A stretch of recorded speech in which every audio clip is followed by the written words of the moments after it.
अन्न व औषध प्रशासन सोलापूर कार्यालयाने 25 मे ते 29 मे 2026 या कालावधीत विशेष मोहीम राबवून गुटखा, पान मसाला, मावा यांसारख्या प्रतिबंधित अन्न पदार्थांविरुद्ध धडक कारवाई केली। या मोहिमेत एकूण 6 कारवाया करण्यात आल्या असून 1,21,372 रुपये किमतीचा साठा जप्त करण्यात आला।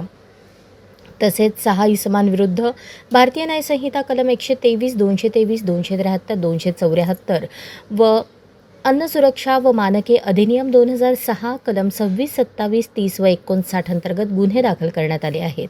कारवाई दरम्यान एक वाहन जप्त करण्यात आले असून 5 आस्थापना सील करण्यात आल्या आहेत।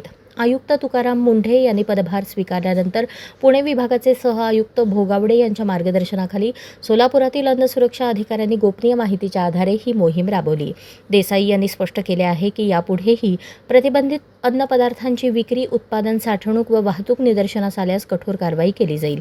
नागरिकांनी अशा प्रकारच्या तक्रारींसाठी विभागाच्या टोल फ्री क्रमांक 1800-2222-365 वर संपर्क साधावा व प्रशासनास सहकार्य करावे। अशाच नवनवीन अपडेटसाठी जनता राज्य न्यूज चॅनलला सबस्क्राईब करा, लाईक करा आणि शेअर करायला विसरू नका।